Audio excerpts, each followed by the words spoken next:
classes. So इन videos में मैं हिंदी और इंग्लिश दो लैंग्वेज यूज़ करूँगी और ये वीडियोस मेनली पढ़ाना रिलेटेड है एंड ये मेनली CBSE क्लास 11 एग्ज़ाम्स और उनके सिलेबस के ऊपर है और जो नीट UG के लिए भी पढ़ रहे हैं उनके लिए भी काफ़ी हेल्पफुल है और जो लोग इन्हीं कॉम्पिटिटिव एग्ज़ाम में बायोलॉजी ऑप्ट किया है उनके लिए भी ये हेल्पफुल है क्योंकि वहाँ पे बायोलॉजी का सिलेबस मेनली CBSE का 11-12 का सिलेबस ही रहता है. Okay, so in this series पहले मैं ईच एंड एवरी चैप्टर का एक क्विक रिवीजन करवाऊंगी एंड उसके बाद मैं NCERT का questions and previous years question related to NEET and any other type of MCQ questions को लेके बात करने वाली हूँ. So today I will talk about cell cycle and cell division. So let's get started. So what is cell cycle? So cell cycle is a sequence of events which are happening at the end of one cell division to the and starting of the next cell division. Cell division, I mean by cell division that means mitotic division. Okay. So cell cycle में क्या होता है कि एक mitotic division के बाद से next mitotic division शुरू होने तक जो events होता है उसको as a whole हम लोग cell cycle बोलते हैं. तो सेल साइकिल में दो फेजेस होता है. Number 1 is interphase which is represented as I in this figure and mitotic phase which is represented as M. So आप लोग देख सकते हो कि इसमें आई फेज ही सबसे बड़ा पोर्शन लेके है and M phase is very short. That means cell interphase में ज्यादा टाइम इन्वेस्ट करते हैं rather than mitotic phase. Okay, अब ये इंटरफेज में होता क्या है? तो ये इंटरफेज मेनली 3 और फेजेस में सब डिवाइडेड है, G1, S and G2. So these are the 3 sub stages of interphase. सो यहाँ पे मेनली क्या होता है कि माइटोटिक डिविजन्स के लिए सेल को रेडी किया जाता है. या इसका मतलब है क्या कि माइटोटिक डिवीजन के लिए जो जो चीजें जरूरी है वो इस फेजेस में तैयार होता है और बाकी सब कुछ फैक्टर्स यहाँ पे रेडी हो जाता है ताकि सेल माइटोटिक डिवीजन में जा सके.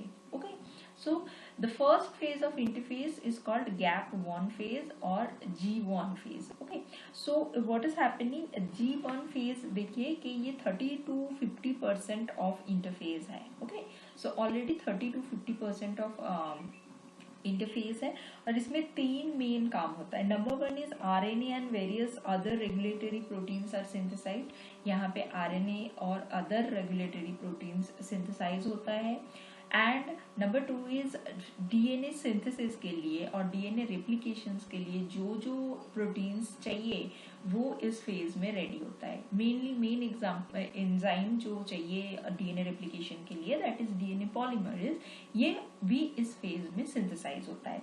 And they in this phase the cells is going to be ready for the preparation of DNA replication. So DNA replication related जो भी प्रोटीन्स एंड एंजाइम चाहिए वो G1 में रेडी होता है. Okay, so this is the functions of or these are the functions of gap 1 phase. Next is S phase. So S phase में क्या होता है? DNA replication. That means DNA exactly अपना और एक सेम कॉपी बनाता है. This process is called DNA replication. So synthesis में S phase में DNA synthesis होता है. Number 2, volume of nucleus become doubles. So ये होगा ही क्योंकि हम लोग DNA जितना है उसका डबल हो जा रहा है तो न्यूक्लियस का साइज भी बड़ा हो जाता है. ठीक है. And number 3 is histone proteins are synthesize. यहाँ पे हिस्टोन प्रोटीन भी सिंथेसाइज होता है. हिस्टोन प्रोटीन क्या है? ये DNA के साथ हिस्टोन प्रोटीन मिल के ही क्रोमोसोम के अंदर क्रोमैटिड फॉर्म करता है, क्रोमैटिड में रहता है. ठीक है. So in a nutshell we can say that histone protein is very very important for a cell. Next is a single chromatid of the chromosome gets duplicated in the form of 2 identical chromatid. Okay, ये मैंने बोल ही दिया है कि ये DNA replication का procedure है जिसमें एक क्रोमैटिड से दूसरा क्रोमैटिड बन जाता है. इसका मतलब DNA जस्ट एग्जैक्टली उसका एक सेम रेप्लिका रेडी करता है. नेक्स्ट इज यहाँ पे सेंट्रियोल रेप्लिकेशन भी होता है. So not only DNA synthesis, S phase में सेंट्रियोल का भी डुप्लीकेशन हो जाता है. Okay, and next phase is G2 phase.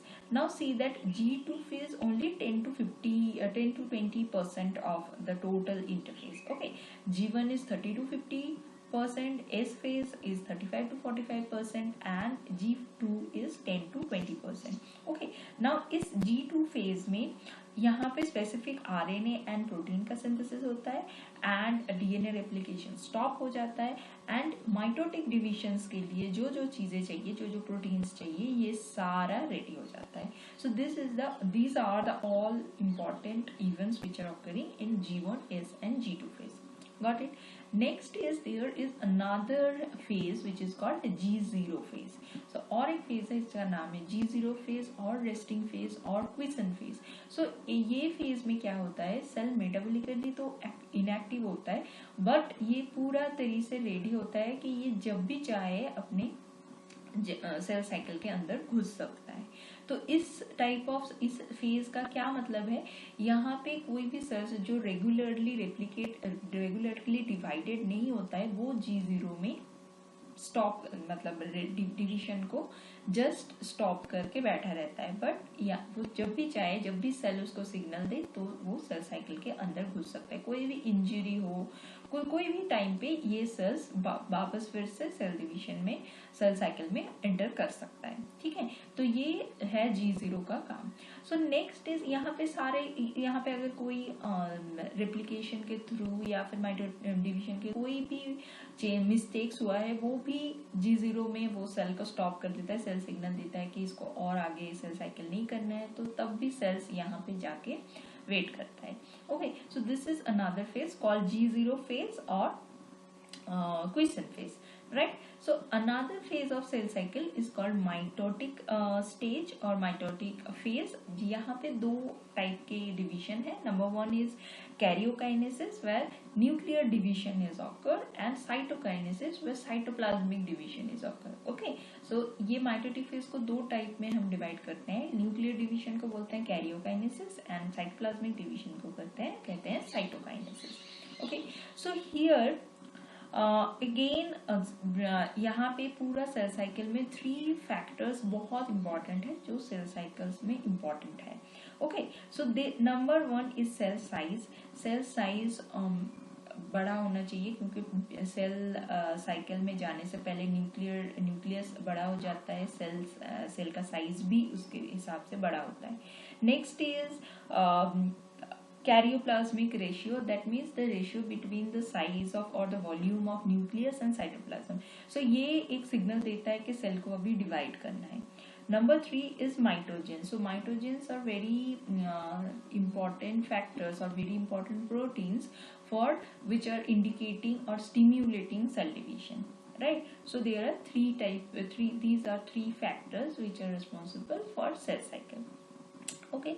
Next यहाँ पे और एक चीज हम बोलना चाहती हूँ कि सेल साइकिल में अलग अलग स्पीसीज के ऊपर डिपेंड करके सेल साइकिल का ड्यूरेशन अलग अलग होता है.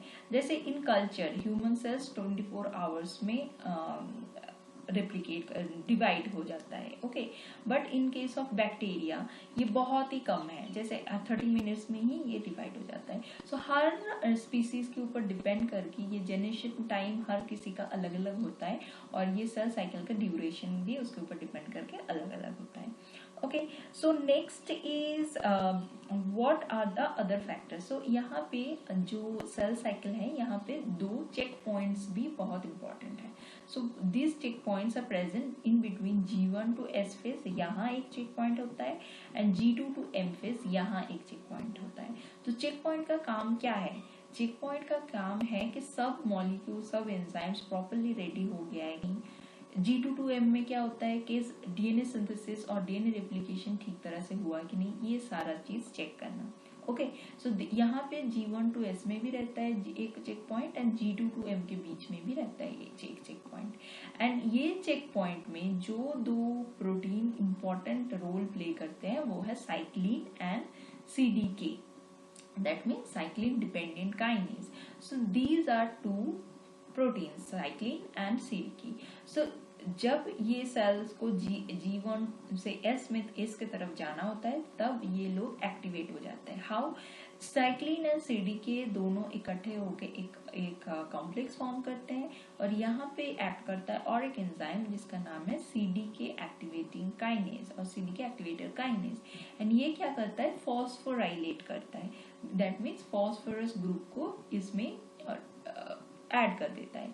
And finally specific active site में अगर फॉस्फोराइलेट आ गया, फॉस्फोरस ग्रुप ऐड हो गया, इसका मतलब ये कॉम्प्लेक्स एक्टिवेटेड होता है और ये कॉम्प्लेक्स जब एक्टिवेट हो जाएगा तब सेल नेक्स्ट फेज में चला जाएगा। दैट मीन्स ये G1 to S में चला जाएगा और जैसे ही S में ये आ जाता है ये सारे साइक्लिन डिग्रेड हो जाता है। इसका मतलब ये कॉम्प्लेक्स फिर से टूट जाता है। अगेन यहाँ पे जैसे G1 to S फेज में G1 साइक्लिन काम करता है, वैसे ही G2 to M में M फेज साइक्लिन्स काम करते हैं। तो साइक्लिन्स बहुत सारे हैं फेज के ऊपर डिपेंड करके, but the procedure is same for all the things. Okay, so this is very basic concept of cyclin CDK concept or cyclin CDK pathway.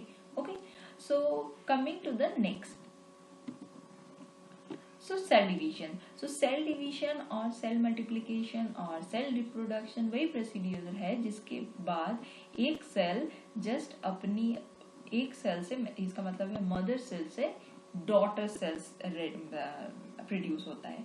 Okay, so ये सेल डिवीजन इसी को कहते हैं। इसको हम सेल मल्टीप्लिकेशन भी बोल सकते हैं, सेल रिप्रोडक्शन भी बोल सकते हैं, जहाँ पे एक मदर सेल से डॉटर सेल्स रेडी होते हैं, डॉटर सेल प्रोड्यूस हो जाते हैं। तो ये सेल डिवीजन 3 टाइप के हो सकते हैं, mitosis and meiosis. So mitosis is called direct cell division. यहाँ पे कोई स्पिंडल फॉर्मेशन नहीं होता है, यहाँ पे डायरेक्टली सेल डिवाइड हो जाता है। सो ये सबसे प्रिमिटिव एक प्रोसीडियर है। ये प्रोसीडियर में क्या होता है, सेल के अंदर कोई भी न्यूक्लियस हो या फिर न्यूक्लियस नहीं तो बस क्रोमोसोम्स है, तो ये जस्ट डीएनए रेप्लिकेट होता है, 2 हो जाते हैं एंड ये दोनों में डिवाइड हो जाते हैं। सेल्स के बीच में एक कंस्ट्रिक्शन हो जाता है, कंस्ट्रिक्शन, एंड फाइनली सेल दोनों में डिवाइड हो जाता है। In case of nucleus, if there is an in nucleus, so nucleus just elongate होगा, मतलब डीएनए रेप्लिकेट हुआ, फिर न्यूक्लियस इलोंगेट हो गया और दोनों में डिवाइड हो गया। एंड सेल्स भी, साइटोप्लाज्म भी मीडियन साइड में दोनों हाफ में डिवाइड हो गया। So this is the most simplest form of cell division, that is it is also called mitosis. So इसका 2 एडवांटेजेस भी है कि ये बहुत क्विकली होता है। जब सेल को डिवाइड करना होता है बहुत जल्दी, तो सेल डिवीजन थ्रू माइटोसिस हो सकता है। एंड डिसएडवांटेज है कि इसमें कोई भी जेनेटिक रिकॉम्बिनेशन या कुछ भी नहीं होता है। एंड ये भी है कि ये खुद बहुत नॉर्मली नहीं होता है, क्योंकि इसके बहुत सारे डिसएडवांटेजेस है, क्योंकि genetic recombination is very important for any organism. But ये कहाँ होता है, पैरामीशियम में ये होता है, देखा जाता है। एंड बहुत सारे ऑर्गेनिज्म और भी हैं जहाँ पे माइटोसिस के थ्रू सेल डिवीजन होता है, एंड इसको बोलते हैं direct cell division. Now the next type of cell division is called mitosis. So mitosis को हम दोनों और अलग नाम से पुकार सकते हैं। Number 1 is indirect cell division, is one type of indirect cell division is mitosis. So indirect cell division means यहाँ पे माइटोसिस के जैसा डायरेक्टली बीच से कट गया या फिर न्यूक्लियर डिवीजन हो गया, ऐसा नहीं होता है। तो यहाँ पे सीरीज ऑफ इवेंट्स होता है, nuclear division and cytoplasmic division. Therefore इस टाइप ऑफ सेल डिवीजन को हम बोलते हैं indirect cell division. And secondly it is an equational division. That means यहाँ पे मदर सेल का नंबर ऑफ क्रोमोसोम जितना होता है, डॉटर सेल का भी नंबर ऑफ क्रोमोसोम उतना ही होता है, इसलिए इसको इक्वेशनल डिवीजन भी कहते हैं। ठीक है, so this type of mitosis cell division होता है कहाँ पे, जहाँ पे ग्रोथ होती है सेल की, मेनली सोमैटिक सेल्स में माइटोसिस होता है। So cells can be of 2 type, somatic cells and germ sales.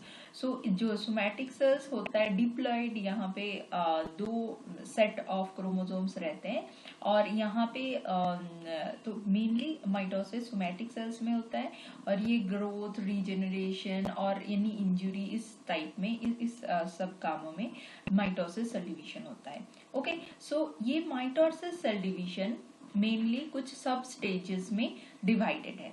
ठीक है, कुछ सब स्टेजेस में डिवाइडेड है।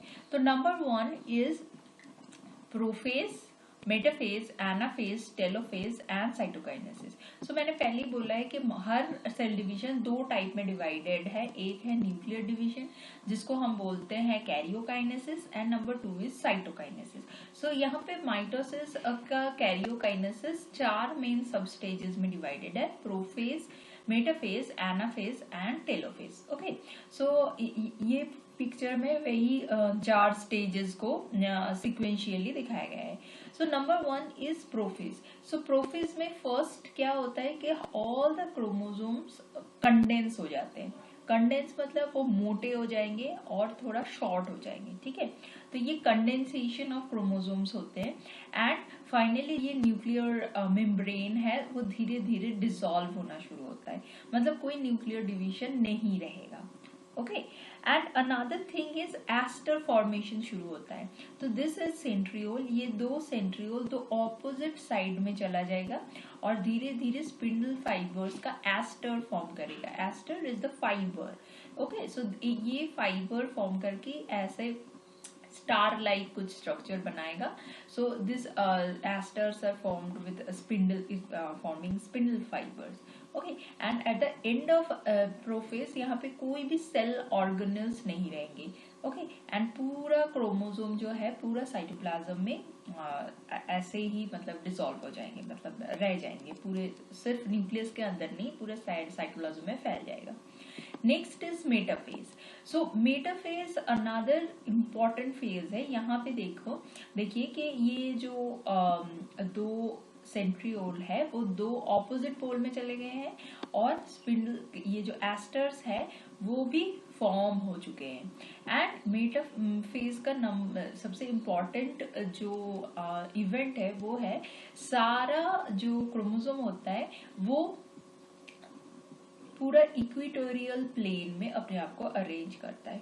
तो अब यहाँ पे सारा जो प्रोफेज में जो कंडेंस्ड होके सेल का दो क्रोमेटिड बहुत अच्छे से दिखेगा और वो दोनों सेंट्रियोल के साथ कनेक्टेड रहेंगे, दो chromatid. Okay, so now this chromatid में दो पोर्शंस होता है, काइनेटोकोर, डिश शेप्ड एक पोर्शन होता है। ये काइनेटोकोर मेनली स्पिंडल फाइबर के साथ क्रोमोसोम्स को अटैच्ड होने में हेल्प करता है। तो काइनेटोकोर के हेल्प से ये यहाँ पे अरेंज्ड हो जाएंगे, इक्वेटोरियल प्लेन में अरेंज्ड हो जाएंगे। ठीक है, so this plate is also called metaphase plate. So ये जो बीच वाला इक्वेटोरियल प्लेन में एक प्लेट बनता है इसको बोलते हैं metaphase plate. Next is anaphase. Anaphase में क्या होगा कि सेंट्रियोलर डिवीजन, सेंट्रियोल का डिवीजन हो जाएगा।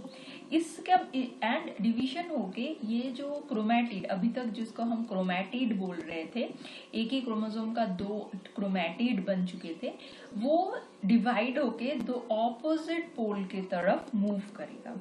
इसका मतलब है स्पिंडल फाइबर उसको खींच लेंगे दो ऑपोजिट पोल की तरफ, राइट, एंड सेंट्रियोल इसमें डिवाइड हो जाएगा। सो अब लेकिन हम ये इसको क्रोमेटिड नहीं बोलेंगे, हम इसको क्रोमोसोम बोलेंगे जो डॉटर सेल्स में एज ए क्रोमोसोम एक्ट करेंगे। ठीक है, so this is the main events of anaphase. यहाँ पे सेंट्रोमियर स्प्लिट होगा एंड क्रोमेटिड का सेपरेशन हो जाएगा and we now call them as chromosome. Next is telophase. यहाँ पे धीरे धीरे न्यूक्लियर स्पिंडल तो काफी हद तक मतलब डिसॉल्व हो गया है स्पिंडल फाइबर, और ये जो क्रोमोसोम्स है वो अभी एक न्यूक्लियर मेम्ब्रेन के अंदर आ चुका है। ठीक है, न्यूक्लियर मेम्ब्रेन इसमें वापस आना शुरू हो गया है। So this is telophase where nuclear membrane वापस फिर से आ रहा है। Okay, so this is the last phase of karyokinesis.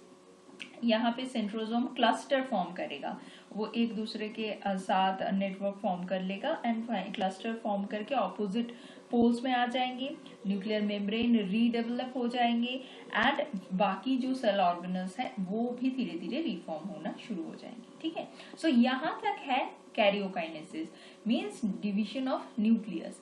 Next आता है nucleus of division of cytoplasm. So ये दो तरह से हो सकता है। एनिमल सेल्स में एक फारो डेवलप होता है at the middle of the cytome cell. Okay, so ये फारो धीरे धीरे डीप होके सेंटर की तरफ आता है एंड ज्वाइन कर जाता है एंड दो सेल डिवाइड हो जाते हैं। ठीक है, सो ये साइटोकाइनेसिस प्रोसीडियर होता है एनिमल सेल्स में। और प्लांट सेल्स में क्या होता है, ये जस्ट ऑपोजिट होता है। यहाँ पे सेल प्लेट फॉर्म होता है।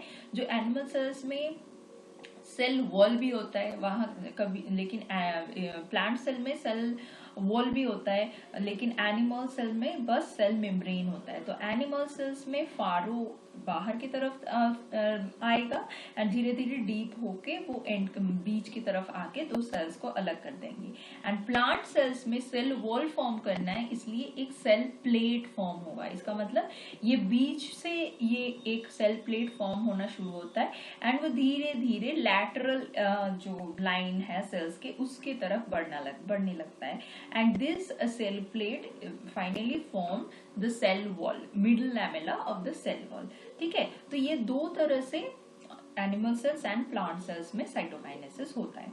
Next, so this is the equational division and indirect equational division is mitosis. So what is the significance of this mitosis? So mitosis में का क्या क्या significance है?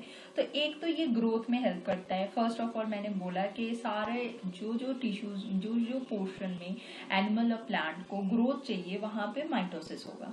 Number 2, maintenance of surface and volume ratio. तो sales का size धीरे धीरे बढ़ता जाएगा अगर सेल डिवीजन ना हो, राइट। सो इक्वेशनल डिवीजन में ये मेंटेन होता है, सेल का proper surface and volume ratio maintain होता है। Next, maintenance of chromosome number, ये अनदर इम्पॉर्टेंट सिग्निफिकेंस है। यहाँ पे मदर सेल का जो क्रोमोसोम नंबर है डॉटर सेल का भी वैसा ही रहेगा। इसका मतलब ये नंबर ऑफ क्रोमोसोम भी मेंटेन होता है। Next number is repair and regeneration. कहीं पे कुछ इंजरी हुआ, कहीं पे कुछ वुंड हो गया, तो ये हील करने के लिए जो रिपेयर और रीजेनरेशन होता है ये होता है मेनली माइटोसिस के through.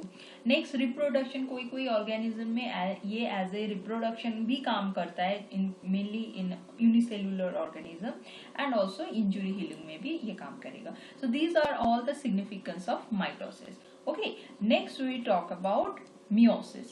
Meiosis is the second indirect cell division. It is also indirect.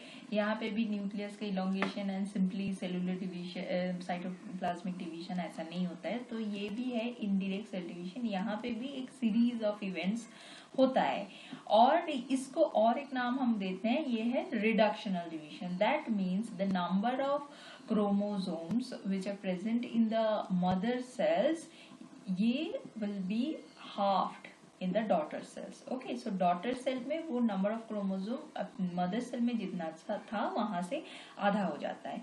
तो ये इस type of meiosis cell division कहाँ पे होता है? ये mainly germ cells formation के टाइम होता है। That means gametogenesis के टाइम्स होता है जहाँ पे haploid set of chromosomes रहता है। ओके, जर्म सेल्स में हैप्लॉइड सेट ऑफ क्रोमोसोम्स, मतलब यहाँ पे 2n नहीं, बस क्रोमोसोम का एक सिंगल सेट रहता है, n नंबर ऑफ क्रोमोसोम्स रहता है। तो this type of germ cells, so ये जो पर्टिकुलरली सेल के अंदर सम स्पेशलाइज्ड सेल्स होते हैं जो मियोसिस डिवीजन करके जर्म सेल्स तैयार करते हैं। So this type of cell division is very very important for reproduction, right. So यहाँ पे क्या होता है, रिडक्शनल डिवीजन होता है। यहाँ पे दो डिफरेंट स्टेज है, एक है meiosis 1 and second one is meiosis 2। Meiosis 1 का भी 4 माइटोसिस के जैसा फेज है, prophase 1, metaphase 1, anaphase 1 and telophase 1। And meiosis 2 का भी 4 फेज है, prophase 1, metaphase 1, anaphase 1 and telophase 1 and finally cytokinesis, जो पहले वाले में भी है, कैरियोकाइनेसिस के बाद साइटोकाइनेसिस। ओके, बट यहाँ पे जो फर्स्ट मियोसिस डिवीजन होता है वो होता है reductional division. Okay, and another thing is यहाँ पे डीएनए रेप्लिकेशन लेकिन एक ही बार होता है। स्टार्टिंग में मियोसिस 1 भी शुरू होने से पहले जैसे माइटोसिस में डीएनए रेप्लिकेशन हो जाता है, वैसे ही मियोसिस में भी डीएनए रेप्लिकेशन हो जाता है, लेकिन आफ्टर मियोसिस 1 कोई डीएनए रेप्लिकेशन नहीं होता है। So this is the important characteristics of meiosis. यहाँ पे डीएनए रेप्लिकेशन एक बार होगा लेकिन सेल डिवीजन मियोसिस 2 बार होगा। Okay, and first cell division और meiosis 1 is called reductional division. वहां पे नंबर ऑफ क्रोमोसोम आधा हो जाएगा। तो ये फिगर को अगर हम देखें तो यहाँ पे देखिए कि यहाँ पे ये नॉर्मल सेल्स है, ये हो गया आपका रेप्लिकेशन, 2 सिस क्रोमैटिड्स हमें दिखने को मिल रहे हैं। Finally after first meiosis division यहाँ पे 4 क्रोमोसोम था तो ये 2 क्रोमोसोम में आ गया है, तो ये है रिडक्शनल डिवीजन, राइट। एंड इसके बाद जैसा नॉर्मली माइटोसिस में होता है वैसे ही हुआ है। यहाँ पे भी 2 क्रोमोसोम्स है, यहाँ पे भी 2 क्रोमोसोम्स करके 4 डॉटर सेल्स होता है। Another important character of meiosis is यहाँ पे माइटोसिस में 2 डॉटर सेल रेडी होते हैं, तैयार होते हैं, फाइनली प्रोड्यूस होते हैं, लेकिन मियोसिस में 4 डॉटर सेल प्रोड्यूस होते हैं। ओके, एंड मियोसिस में 2 नंबर ऑफ क्रोमोसोम्स 2n था मदर्स में, एंड डॉटर्स में वो n हो जाएगा। सो ये अनदर इम्पॉर्टेंट थिंग है। एंड यहाँ पे एक पेयरिंग ऑफ होमोलोगस क्रोमोसोम्स भी होते हैं। So what is homologous chromosomes? तो कोई भी सेल्स में अगर क्रोमोसोम सेट में होता है तो एक लाइक क्रोमोसोम 1 का और एक दूसरा पेयर होगा, right. So these are called homologous chromosomes. Okay, so same यहाँ पे पेयर ऑफ क्रोमोसोम्स होता है, तो एक पेयर के साथ जस्ट उसका एग्जैक्ट जो और पार्टनर है ये 2 क्रोमोसोम्स को हम बोलते हैं होमोलोगस क्रोमोसोम्स, राइट। यहाँ पे होमोलोगस क्रोमोसोम्स का पेयरिंग होता है, एंड जो मेन इंपॉर्टेंट थिंग मियोसिस में होता है that is recombination. So genetic recombination are there in meiosis but not in mitosis. Okay, so ये इवोल्यूशनरी पॉइंट ऑफ व्यू से बहुत ही हेल्पफुल है मियोसिस, राइट। नाउ यहाँ पे 4 so these are the main basic characters of meiosis. Now we will talk about its phases. So first meiosis 1 के 4 sub stage है, prophase 1, metaphase 1, anaphase 1 and telophase 1। यहाँ पे प्रोफेज 1 सबसे important है क्योंकि यहाँ पे प्रोफेज 1 में ही जेनेटिक रिकॉम्बिनेशन होता है। अब प्रोफेज 1 में भी 5 ये सब स्टेज है, leptotene, zygotene, pachytene, diplotene and diakinesis. Leptotene is the first stage.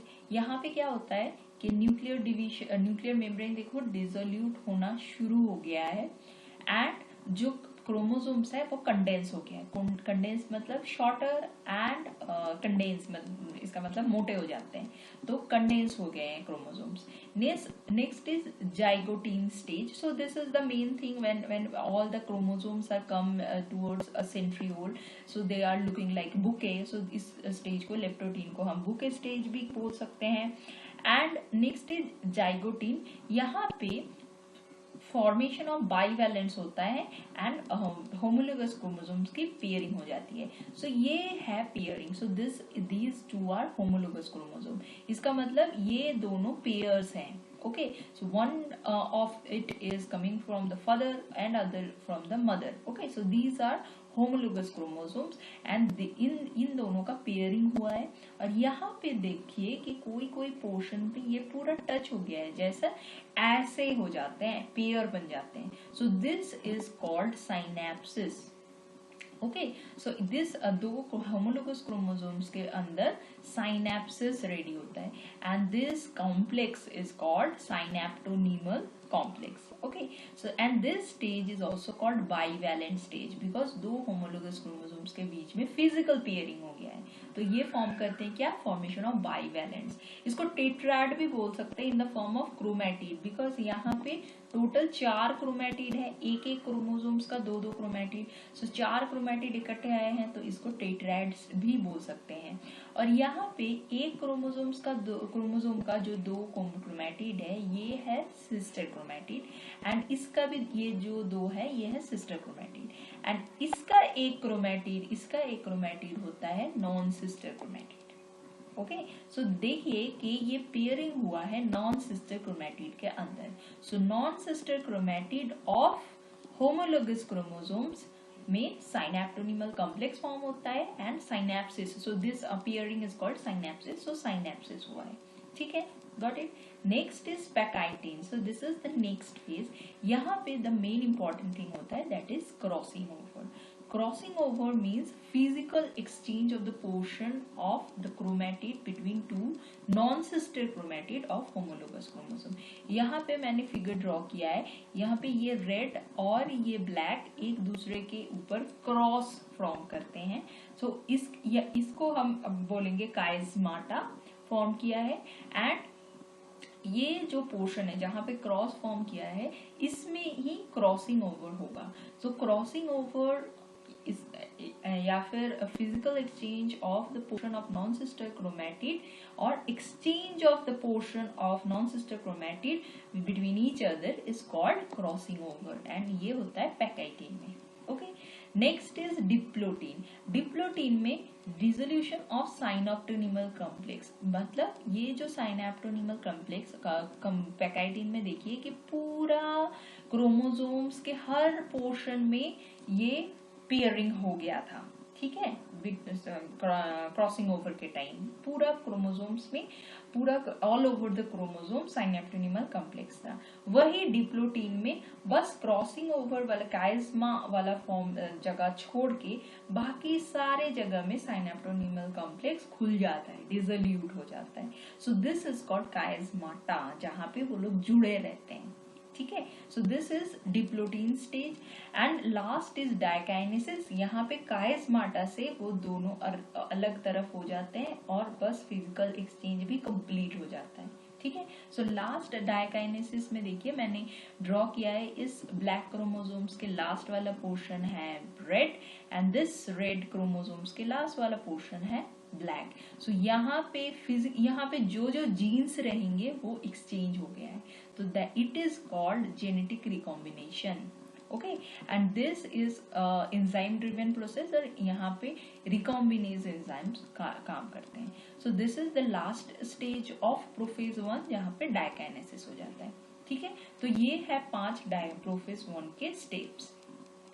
Next is this is the all over process of meiosis। Okay, यहाँ पे क्या क्या होता है, this is all the process of meiosis 1 and this is all the stages of meiosis 2। so यहाँ पे ये है प्रोफेज, एंड ये दिस इज लेट प्रोफेज और early metaphase, this is metaphase, anaphase, telophase and cytokinesis.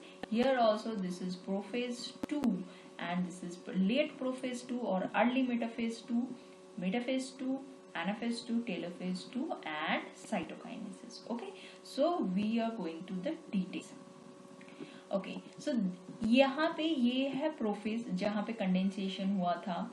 Late prophase में क्या हुआ, prophase almost complete है, इसका मतलब रिकॉम्बिनेशन हो गया है, leptotene, zygotene, pachytene, diplotene, diakinesis हो गया है, genetic recombination is complete. Now the chrome cells is going to the next stage that is metaphase 1। So metaphase 1 में क्या होता है, जो बाइवैलेंट क्रोमोसोम्स हैं वो जस्ट लाइक माइटोसिस का मेटाफेज में जो हुआ था, यहाँ पे इक्वेटोरियल रीजन में ये अरेंज हो जाता है, इक्वेटोरियल रीजन में अरेंज हो जाता है।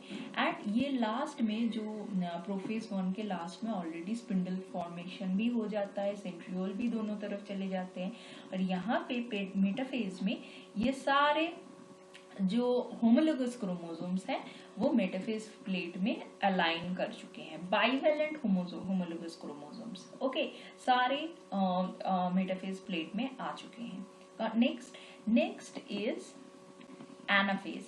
एनाफेज में क्या होता है, यहाँ पे होमोलोगस क्रोमोसोम्स का एक एक पार्टनर दो अलग अलग साइड में चले जाते हैं। ठीक है, तो माइटोसिस में भी ऐसा हुआ था कि सेंट्रियोल का डिवीजन हुआ था, फिर अलग हुआ था, और यहाँ पे होमोलोगस क्रोमोसोम्स का एक एक सेट अलग तरफ जाता है, right. So homologous chromosomes are separate while sister chromatids remain associate. Sister chromatid में लेकिन कोई डिवीजन नहीं होता है, बस होमोलोगस क्रोमोसोम अलग हो जाते हैं। तो दिस इज द एनाफेज, जो जहाँ पे ये ऑपोजिट पोल की तरफ मूव कर रहा है। And this is telophase just like mitosis. यहाँ पे न्यूक्लियर मेम्ब्रेन फिर से आ गया है, क्रोमोसोम्स का क्लस्टर बन चुका है, और स्पिंडल फाइबर डिजेनरेट हो गया, सारे सेल ऑर्गेनेल्स वापस आ रहे हैं। ठीक है, नेक्स्ट इज साइटोकाइनेसिस। यहाँ पे सेल्स के बीच में कंस्ट्रिक्शन हो गया, फिर धीरे धीरे फारो डिपेंड करके दो अलग अलग सेल्स फॉर्म कर दिए। लेकिन क्या हुआ यहाँ पे, नंबर ऑफ क्रोमोसोम्स हाफ हो गया। ठीक है, क्योंकि पहले हमारा होमोलोगस क्रोमोसोम्स का पेयर था, जो मदर सेल होता है उसमें होमोलोगस क्रोमोसोम्स होते हैं, मतलब एक ही क्रोमोसोम्स का दो सेट होता है, जो एक हमें फादर से मिलता है, एक मदर से मिलता है, या फिर दो अलग अलग पेरेंट्स से मिलता है इन केस ऑफ प्लांट्स। सो यहाँ पे eight the end of meiosis 1 बस एक सेट ही रह गया। ठीक है, बस एक सेट ही रह गया। That's why it is called reductional division, क्योंकि यहाँ पे नंबर ऑफ क्रोमोसोम्स हाफ हो गया। Okay, so coming to the meiosis 2, but between meiosis 1 and meiosis 2 there is this very small gap, which is called